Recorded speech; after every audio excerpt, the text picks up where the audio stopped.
Just love me tonight.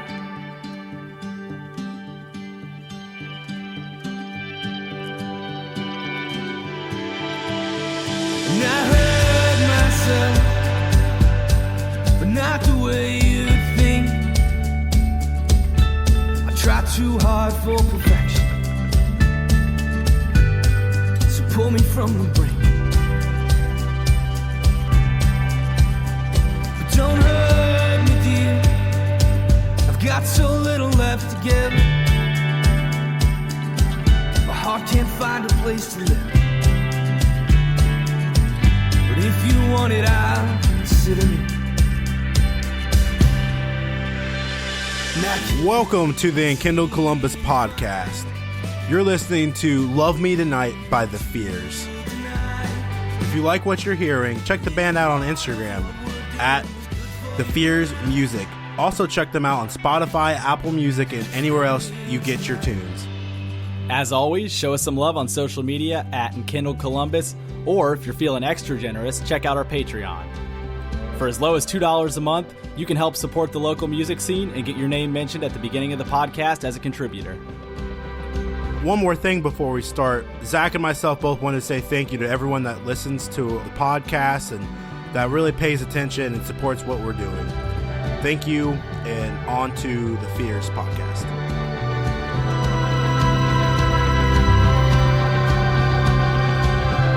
Just love me tonight. Just love me tonight. Welcome to the Enkindled Columbus podcast. My name's Zach. And this is Alonzo, and today we're with, and here we go, Emerson, Zach, Brooklyn, Sean, Nathan. I'm just kidding. And we are with, all together, The Fears. What is up? How's it going? Thanks for having us, guys. Absolutely. We appreciate you joining us tonight. I know we just got the microphones turned on, and it feels, with the microphones being on now, it feels like I've known you all forever. Right. Instant. I can tell you anything now. Yeah, I can tell you everything. And I could go to jail. Interesting. But we really do appreciate this. I think I gave this spiel before the mics were on, but when it comes to Enkindled, and this is for everyone listening, we are trying to build something bigger than ourselves. So, you showing up, talking about your music, not only, obviously, you're supporting yourselves, but, you're helping the local scene. If we can be the reason you guys gain 1 fan, 2 fans, whatever it is, it's cool with us. Definitely. We have a loud car in the background. We're super happy to be here, and we're I think we're kind of trying to do the same thing, just trying to build something, for the local scene and hopefully past that. So thank you. Yep, awesome. And so to start everything off, I guess someone take me through the beginning of The Fears. Sure. And maybe that the word fear, maybe talk about the emotional element of why the name is. Definitely. So again, my name is Nate for everybody listening. And I started this band and called it The Fears because it was kind of everything that I was afraid to do. Something that I'd wanted to do for a long time. And I guess to really talk about kind of how it all started, kind of started when a lot of things in my life fell apart. And it was just kind of a rebuilding of a lot of my life. So my dad passed away about 4 years ago. Starting off with the heavy stuff first. Yeah, right? Yeah. Getting in deep right off the bat. Yeah, exactly. So he passed away very suddenly. And kind of my first instinct, to make a long story short, was I kind of want to write a song about this. And so I kind of knew right then that that was something that I at least needed to consider, try to pursue. Absolutely. So The Fears really started in that moment. And then I started writing songs and playing songs, kind of solo acoustic by myself. And that was really for about 3 years after that, just kind of what I was doing, playing solo, just under my name.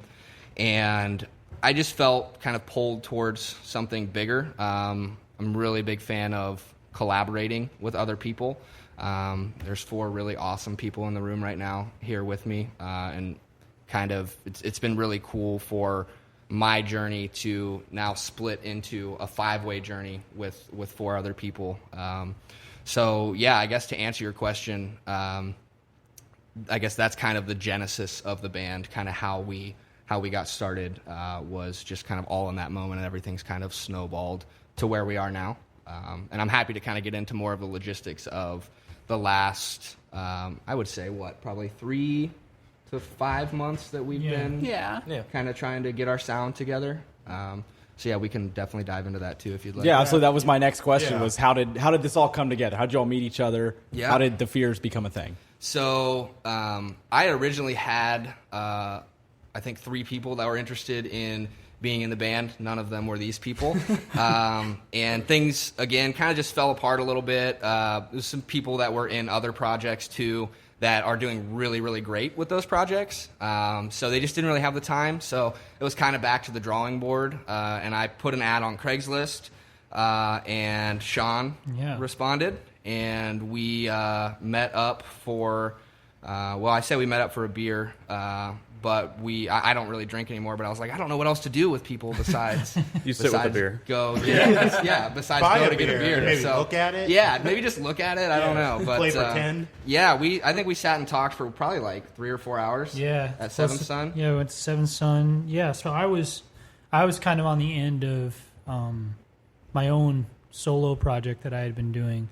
I did like a sort of a small cycle, if you will, album cycle. Plug, it's right over there on the shelves here. Yeah, we were checking that out right before there. the podcast. Yeah, my record. But so I was just finishing up with that. I've been doing that for about a 6-month cycle, if you will, with a lot of local shows and some regional touring. And I did so much of that by myself.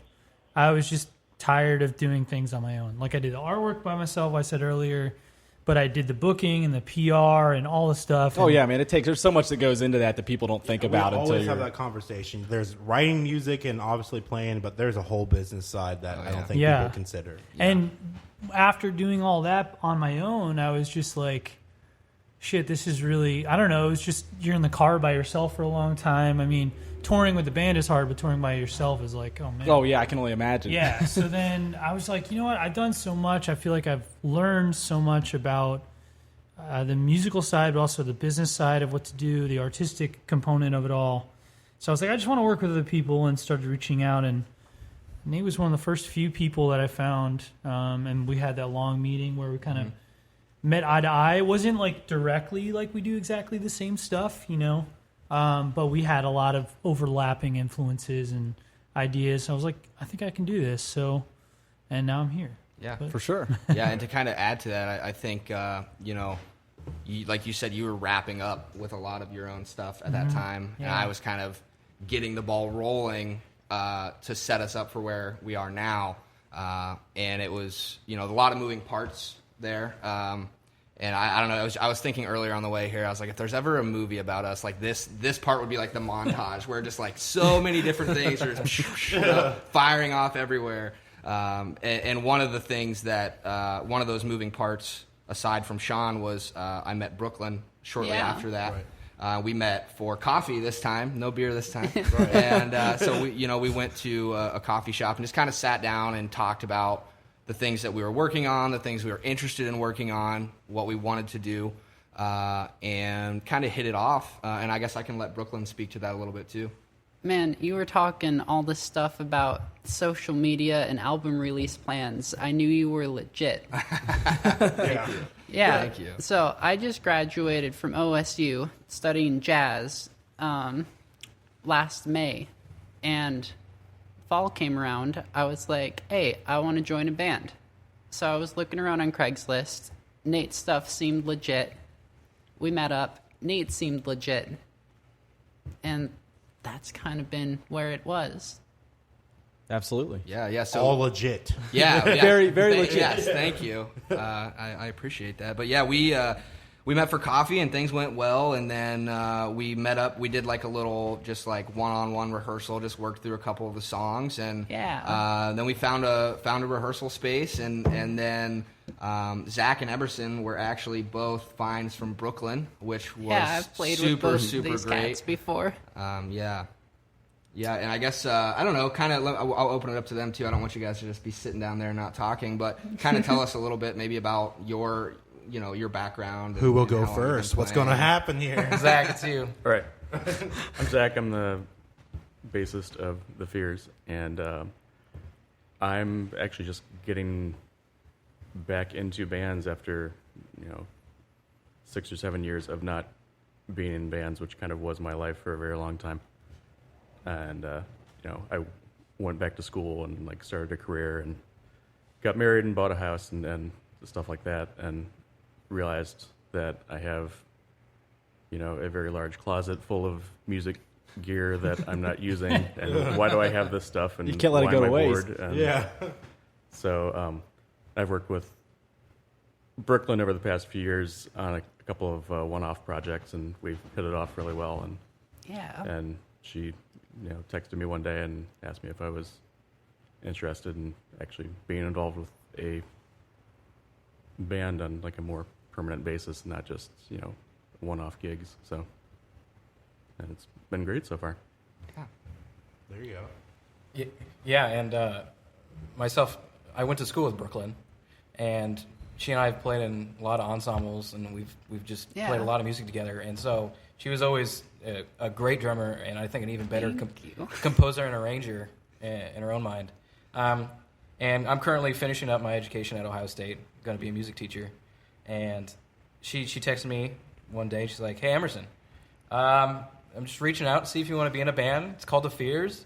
The singer and songwriter, he's got his shit together, and I think you dig it." Yeah. He's legit. Right. He's legit. And she said, "Hey, here's a link to his SoundCloud. Check it out." And he had one song on SoundCloud that was public, and I was like, "Well, he's got one. Okay, we can check it out." And I listened to it, and I was like, "Man, this is so good." I thought, man, because like the song was written so well, and the production was written so well, I was like, I think this is a great opportunity for me, because like one thing as music teachers is music becomes your job for other people, of making other people's enjoyment of music. I'm sure that's reality. it becomes a gray area. It really does. Yeah, And for a lot of teachers, then the enjoyment of it sometimes goes out the window. Yeah. Because then when you go home, the last thing you want to do is your job. Yeah, exactly. And so having a gig with a band, it's like who wants to do their job again? But going through college, I was like, no, I don't want that to happen to me. And so I thought this was a great opportunity to, keep music alive in my life, even though it'll become my job, but still as you have your passion. Yeah, part of I it. still want it to be a passion, not just a I job. think that's really interesting. Actually, kind of mixing passion and your job in one field. So I'm sure that could be tough at times. Yeah, it sure can. And this band is it's great people, great music, and it's definitely a passion for sure. Awesome. Yeah. I think did you want to add something to that, or the? No, I just feel that real hard.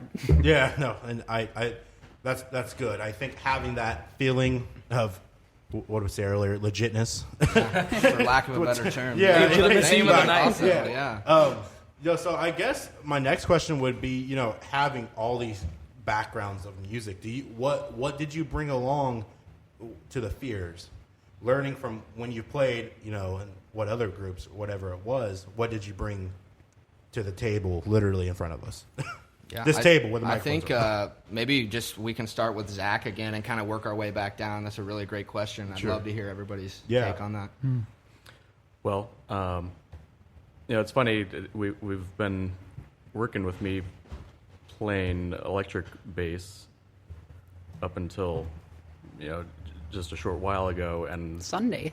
Very short while ago. and I'm in preparation for this and a couple other engagements we have in the future, which are mostly acoustic. I brought my upright out of retirement, and Yeah, I love that. Yeah, I love liking that I'm really a lot excited to more hear it. than the electric. Like it feels more comfortable to me. So I definitely would like to continue doing that if you guys would let me. Yeah, no, I was going to say the same thing if you didn't mention it, but I do love the element that is. Well, it's that is super adding unique to the too, sound. because it's Yeah. like we've done 17 podcasts now. No one has brought an upright bass yet, so Yeah. there's something. Because it's a big pain unique. in the butt. Yeah, The definitely main not easy. To difference between that and electric bass, it's fucking sucks sticking in my car. Oh, yeah. I think for myself, I started music really early on at the age of 4, and up until now, I've had a vast array of experience and exposure to pretty much literally everything. Like if you know the genre, I've probably done something with it, and I've been really fortunate. Play with a lot of great musicians, have a lot of great teachers, not just teaching me how to play, but how to think about what I'm playing, how to improve it, how to direct groups, and think about how can we get better. And everything influences everything, in my opinion. And so playing so many different styles of music and learning from so many different teachers, I think I bring a unique perspective in just crafting the atmosphere that the music of the Fears makes. And it's such an enjoyment and such a rewarding feeling to be able to do that. For sure. Awesome. Yeah, so I've only been drumming for like 6 or 7 years now. I started when I went into college, and a lot of people tell me I'm a very musical drummer, and I always say that I have to be because I don't have any chops. But it's good for this kind of music. Yeah. Like approaching learning drumming from that very musical perspective, when I think a lot of other drummers learn the rudimental chop stuff first. And also, I studied composition in college, so like I have that perspective of looking at the song holistically and thinking about texture and shape. You stole my answer. I was like, shit, it's coming to me. Yeah, I've been thinking the whole time, what am I going to say? No. No, it's true. I mean, I think personally, like, I'm 32 now, I've played in various bands for, 14 years, trying to do it in a way that felt satisfying. And a lot of times it just feels like I've been a utility guy. I've been running around playing a lot of different roles, singing, playing lead guitar, recording myself, doing the PR and all that stuff, like we said. And just looking at the song as a whole and wanting to serve the message first rather than, like, that's first and foremost. Like, you can look at any group that's successful or not even just a musical group, any kind of artist or even a business person or whatever. They have a really firm understanding of their message and their idea before any of the other parts come together. And when I noticed that in the songs, I said, okay, that's good. Like, there's a lot of players with chops, and there's a lot of players who are amazing and way better than anything I will ever be able to do. But what separates the legit stuff from the not, I think, is the understanding of that purpose and that drive and that message that is behind the project.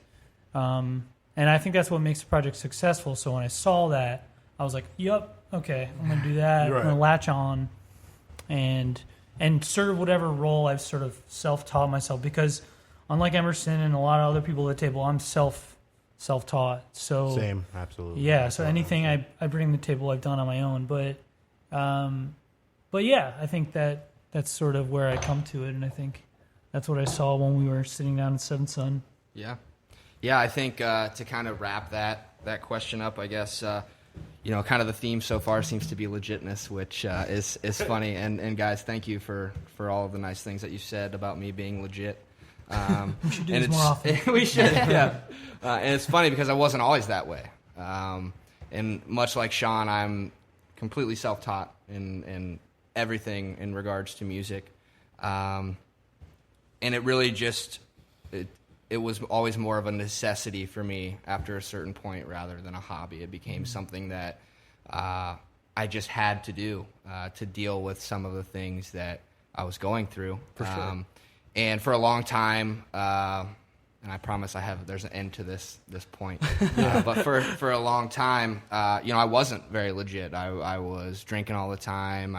Just getting fucked up and not really giving all of my effort to what I knew was what I cared about most in the world.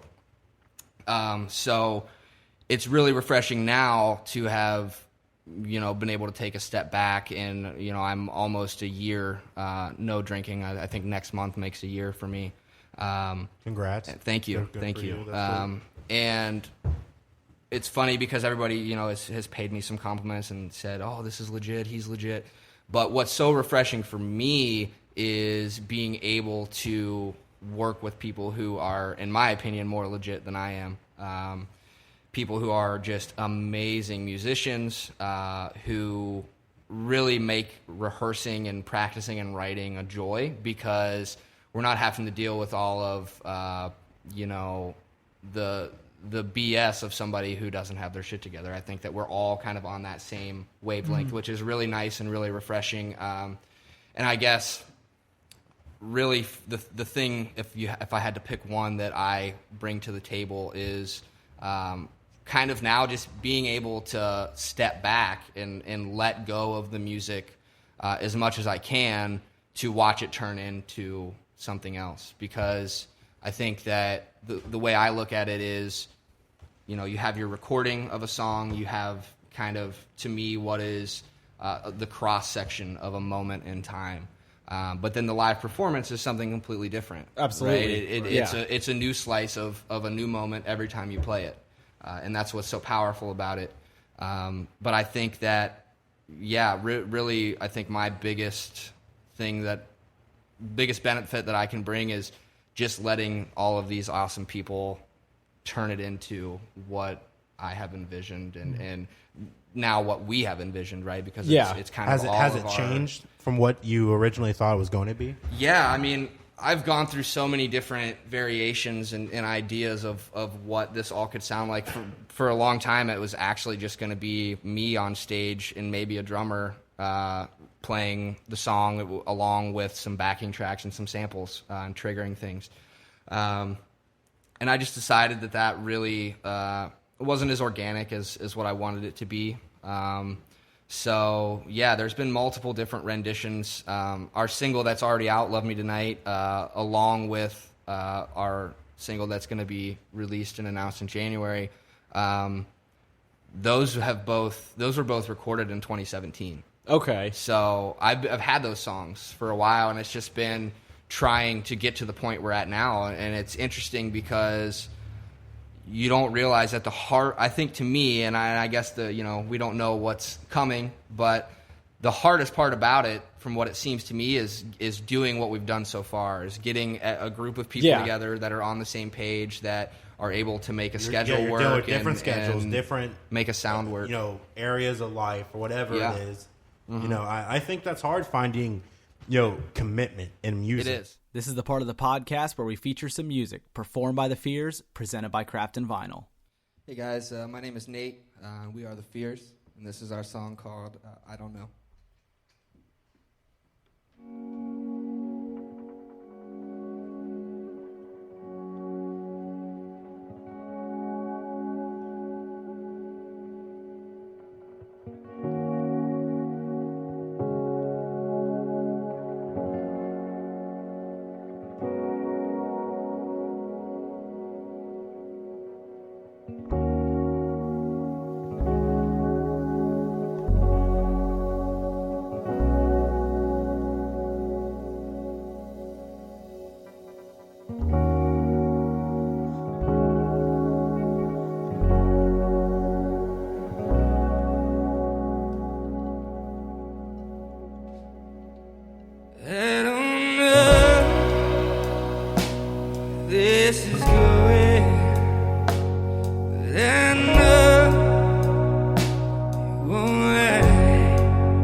to the podcast. You know, for anyone, let's just use Columbus because Enkindled Columbus. I guess we'll play with that.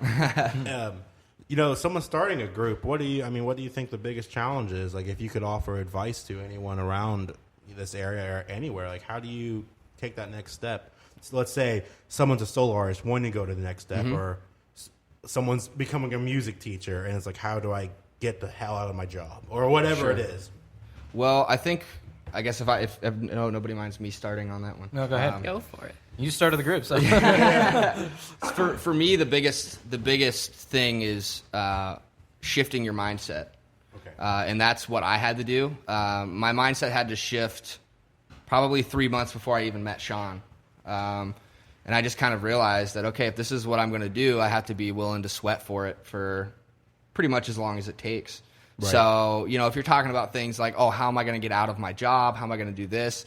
I mean, it's really, success doesn't come from somebody who says, okay, I'm going to be out of my job within a year.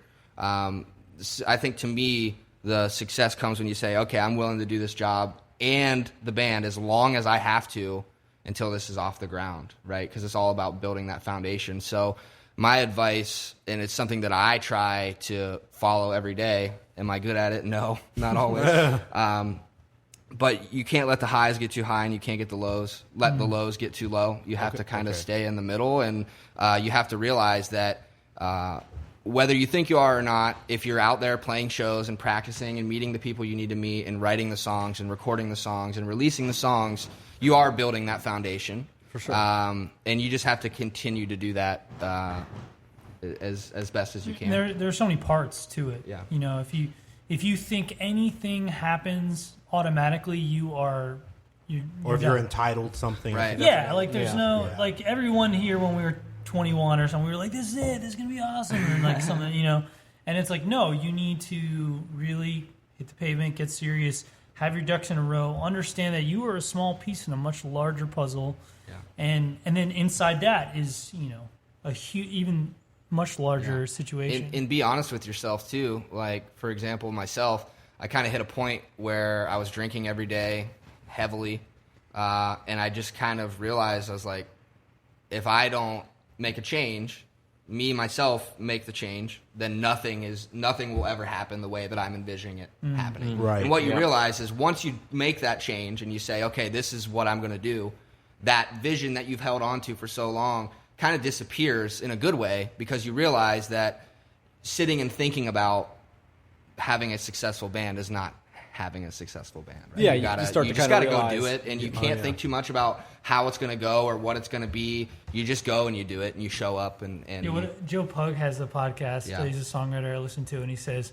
an expensive cocaine habit is not a song. He does it at the end of every episode. Like, Reverb.com is not a song. An interesting and provocative Instagram account is not a song.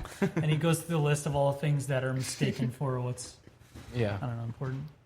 I think on, you know, like on the topic of like, hey, I have an idea for a group and I want to try to make it happen. I think before you do that, I think you have to do some self-reflection as to what your expectations are. Like, is this going to be a hobby? Do I just want to do this so I can go play, you know, at open mic night on Tuesdays or whatever? Yeah. Right. Or do I want to, you know, put a lot of thought and work into this and try to make it a career or make it, you know, a successful living? And I think being up front with other members in your band that you hire to them is really crucial, because if they're serious people, they'll want to know that. Oh, yeah, for sure. And You don't want to waste anyone's time either. exactly. Yeah. And I think it's not just passion enough to make something like this happen, because passion can drive work, but only for so long. yes. If you have the work ethic, if you build the work ethic, that's what's going to make or break it, Sure, not yeah. just the passion. Yeah. Right. Passion I will could not fuel agree the more. Yeah. the artistry, but it won't fuel the work. Yeah. Agreed. I like that. No, thanks. Yeah. I was like, wow. He's a motivational speaker on I the was weekends like, as well. I'm over here like in a tear. I'm like, Yeah, no, right, it told us we got everything. fucking Socrates. God damn it, I have so much I need to I'll try to change. give you a couple more by the end. Yeah, No, please do. I think that's so fantastic to hear. You know, I think when we started our band, Zach and myself, you know, something I learned was everything doesn't work out the way you think. Yeah. I know something. I think something else is big is like play what the song needs, not like if you're a lead guitar player, don't like try to shred the entire time. Like how can you make something that is relatable and authentic? Is I think is the most important thing when it comes to music and I think anything you do in life. You think what I guess when it comes to the fears, like what's different? Like why is this right now different from anything else you've done? The people, for sure. Yeah. Everyone is on the same page, or at least I think we are. I would agree with that. Is that the first time like that's ever happened kind of like in life or kinda? I mean, yeah. I mean, I've been in a lot of groups, and a lot of people have different feeling about what they want. Some people are super serious. Some people just kind of just want to be there, just to hang. Others want to be there just for the music and not for anything else. Which sometimes that's what it is. But everybody here, I think, is willing to dig in into what this band is, and if it goes somewhere, we're going right with it. And, I would and going agree. back to we're sort of reverse engineering these songs from what Nathan's built up in the studio in Austin, and into the recordings, and in that reinterpretation of those things, like it doesn't matter if the sculpture, like the outside of it, changes unless. If we all are there and we all have an understanding of what that core is, like it doesn't really matter if he plays an upright, if Zach plays an upright or an electric bass. Like we can figure it out with the personnel as long as like the idea is kept intact, in the meaning of the song, and also with all the other things we're talking about as well.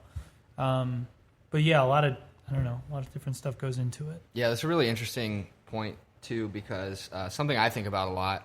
And I think you kind of touched on this a little bit, is for me at least, when I write a song, I try my very best after that to say, okay, I am kind of an observer of this now. I'm observing this song and I'm watching it turn into something, and I'm helping it get to where it needs to be, but it's not about where I want it to go or what I want it to be. It really becomes about the feeling of the song and the emotion of the song and the message and asking yourself, okay, how do we now deliver this message that, our audience, we feel needs to hear? How do we deliver this in the most effective way, in the way that best suits the song, right? So it's really hard because obviously you write something that's so personal and such a piece of you, and then you pick it apart and you mull over it and you let other people pick it apart and you take it to a studio and the you and whoever you're producing it with pick it apart and dissect every piece of it.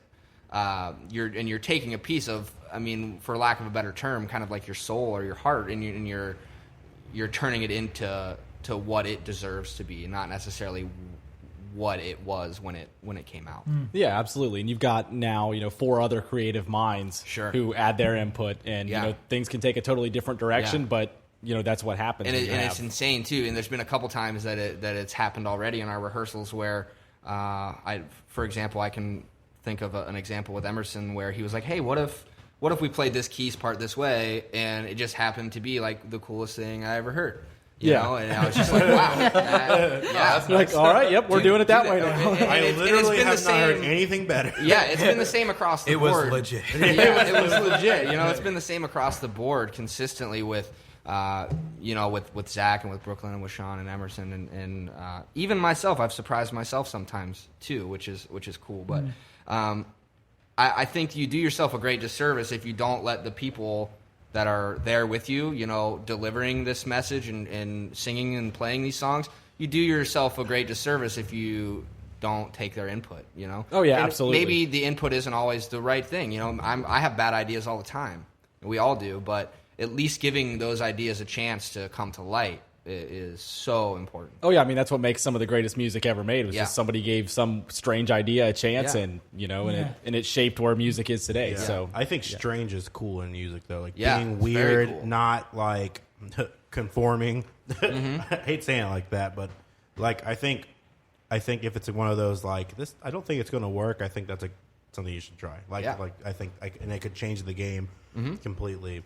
And I think moving forward from how the band formed. What's happening now for you guys? Like, what's going on now, and what's next for, like, what's the plans? What's going on? Yeah, I mean, we're just rehearsing a lot, trying to rehearse as much as we can. We rehearse every Sunday.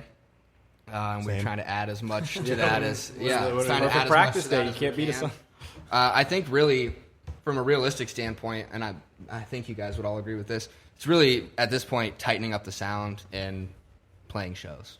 We've kind of got a campaign in place for our singles to be released. On the side, I'm also kind of in parallel to all of this working on our first full-length record. Okay. And I've been traveling back and forth to Austin, which we can talk more about that in a little bit too if you want. But I think collectively for all of us, it's really just, like you said, showing up, right? Being there, doing the work, whether you're feeling passionate about it that day or not, just being there, playing the songs, tightening up the performance, and just being ready for shows. For sure. Yeah. Anything? Would anybody like to add anything to that? Yeah, just more concretely, like we have, the single releases coming up. So we did "Love Me Tonight," and then next week, Which is song? a very good song, by the way. Thank you. I like Thank that. you. I like that a lot. Yeah, and then there's a song called "I Don't Know," Right. which is a very problematic title, I'm finding. That's okay. Yeah. I don't know when. What it's song are we coming. playing today? I don't know. So yeah, I did that to myself. And then we have one in January again, and we have some videos we're doing. Yep. So we're trying to be. Oh, that's dope. Yeah. Yeah, we're just trying to get as much content, I think, lined up as we can. And then, slowly release it through and keep people. I think it's a great way to keep people engaged. Yeah, I think so. And we're going to, hopefully these videos that we're shooting at the end of the month are going to lead us into the summer, at which point we're hoping to, book some festivals and play some festivals. Oh, awesome, yeah. So yeah, that's kind of, I think, our goals right now. Yeah. And then I think you mentioned something about going to Austin. Mm-hmm. Yeah, give us a rundown. Yeah, so one of my best friends, his name's Grant. Follow him on Instagram at Grant Epley. Check him out. Shout out. Anyways, he is a super, super talented engineer and producer, and he and I have been playing music together for a very long time, coming up on like almost 10 years now, which is crazy. Wow. So, yeah, he works for Jim Eno out in Austin, Texas. Jim is the drummer of Spoon, and he has a studio in Austin. So Grant had the opportunity to work with some really, really big names, which is really, really cool because basically everything he's learned from those experiences, he's able to apply to what we're working on.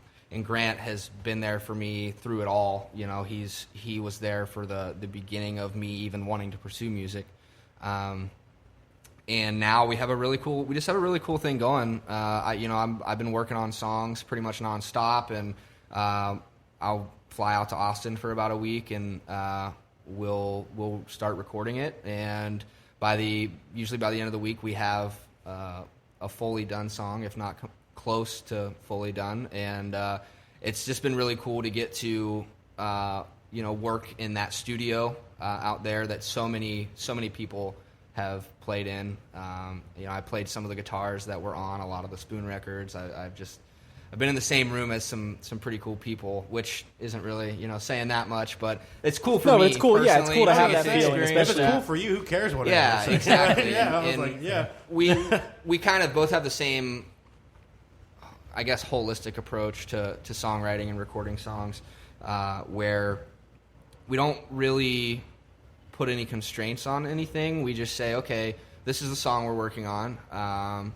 What do we think about this drum groove? Is that going to work? And for example, a song that we'll be putting out probably on our record, we just wrapped up last time I was in Austin, and all started with just a drum groove. It was a piano ballad that I had written, and he was like, hey, I've been working on this cool... he has this new little piece of gear. I don't even remember what it's called, but he's like, I have this drum loop. What do you think? And he played it, and I dug it, and we just built a song around it. And what was cool about it, and the point that I'm getting at, is not putting any constraints on yourself other than we want to make something that makes us feel good and makes us smile and makes us dance. That really should be kind of the main goal, and it's nice to work with somebody who's on that same page. Absolutely. And to be able to accomplish something that is it ends up being very unique and true to who you are. Absolutely. Yeah. And you know, something I really respect about what you guys are doing too is you're not rushing it. You're not trying to, you know, let's throw all this stuff together and get it out there so we can get, Right. you know, That's so we the can worst get going. thing you could be doing. Yeah, As exactly. a beginning band, that's the worst thing you Yeah, could do. exactly. So I really respect that you guys are taking your time Thank to make you. sure that you're building, you know, the most quality content Yeah. that you can build and really putting yourself out there. Well, it's going to be out there forever. Yeah, exactly. So it's got to be, you know, you got to be happy with it. People often overlook that, I think. But it's going to be Do you have a fear? out forever. Yeah. Touche. So, you know, it's just one of those things that you got to put in the work, you got to put in the time, you got to build the foundation. I always use the analogy of like starting a car that doesn't want to start. Like it takes a while to get it to turn over, but then all of a sudden it fires up and it gets warmed up, and then you're firing on all cylinders, so to speak, and things pick up. Yeah, for sure. Yeah. For sure. So that makes a huge difference. So talk to me about Love Me Tonight. Sure. So Love Me Tonight was one of those songs that, like I said, I wrote it a while ago. And it kind of was one of those ones that it just poured out all at once. I think I wrote it in like 10 or 15 minutes. And then just sat with it for a long time, played it acoustically for a long time, didn't really know how I wanted to record it. And Grant worked with me on that, as well as my good friend Chris co-produced that and played a lot of guitar on that song. And yeah, it just kind of turned into what now I would consider the base of our sound. So a lot more synth heavy, and it's a lot more produced, but not, I don't think overproduced. I think produced in a way that's unique to us, hopefully. Yeah, absolutely. So yeah, it was just song about heartbreak, as so many of these songs It's always, are. I mean, it's a good place to. It's a good place to start, yeah. if you need to draw some inspiration. Is that absolutely? Is that why you that was your first single? Is that like another reason you chose that song? Or? Interesting. I don't think there was so much rhyme or reason to it. I think you and Brooklyn were there, Sean, for that discussion of kind of what order we were going to put songs out in. And to me personally, I just thought it was a great. I keep saying cross section a lot, but I thought it was a great cross section of kind of what the band was, what it represented, what we wanted to accomplish. Felt done. Like it felt very fully realized. Yeah. This kind of goes back to when we met. It's a bop. Yeah. Yes. It's a bop, yes. Yes, Very absolutely. complete. And I was like, oh, yeah, you don't need to touch that. That one is ready. Yeah. It's Yeah. ready. Yeah, So- and I sat with that one for a long time, and it's the songs that we're getting ready to put out and the songs that I'm writing, if I were to trace it back now, that was the moment when, that was one of the first real mixes that I heard of my own music that I was like, oh, cool. Yeah, there's something here. Whoa, this is so cool, fucking sweet. Whether This is a fucking bop. yeah, like whether I would have been the only one to ever hear it from that point on, like it didn't really matter because I just felt good about it. Yeah. And so, yeah, I think it was really the first song that kind of just made sense to me as a whole thing. Because before that, I was writing songs and I was playing them out at shows and I was getting some, down and dirty live recordings done, and it was cool. And I liked the songs, and I still like those songs. I still play those songs. But this was the one that really I was like, oh, this needs to that was when a lot of parts of the vision really clicked, and I was like, oh, this is kind of how I see myself on stage, and these are the instruments that I see. So I don't know. Hopefully that answers. Oh, no, the question. absolutely. Yeah, I think Yeah. you did, and honestly, I think this entire podcast has been super cool because I think a lot of people are going to be able to relate to everything, literally that was said. Yeah. So I I think that's bringing everything to a conclusion here. What do you want people to know about your music? What is it that you're doing differently? And if someone's like, "Who's the Fears?" What do you want? What's the first thing that comes to mind? Yeah. And obviously, plug your social media if you'd like. Sure. Yeah. Well, yeah. I guess to kind of wrap up and close up, one thing that I know I've talked to Sean a lot about, and I've talked to Brooklyn a little bit, and kind of the most important thing to me is just making people feel that they're not alone, because I felt that way for so long. I felt very closed off and very afraid to be who I really am. And again, that's kind of why I chose the name The Fears, because it is everything that I was afraid to do. I was afraid to put myself out there, and I was afraid to be honest with people. I was afraid to be judged. But I think that it was one of the best decisions I've ever made. And I guess to the people that listen to our music and enjoy it, it's really, it wouldn't matter. I mean, it would matter, but it wouldn't really be anything without you guys listening. So just thank you for listening to it. And I hope that outside of, whether we become a successful, quote, I'm doing quotes for the people listening, because success is so relative. Whether we become a successful band or not, if there's 5 people out there that hear the music and just say, hey, I relate to that and I understand it on a level that's deeper than anything that I can explain, that's what it's about to me. I want people to feel that way. I want people to come up to me after shows and say, hey, I just want you to know that, like, I felt that, and I understand.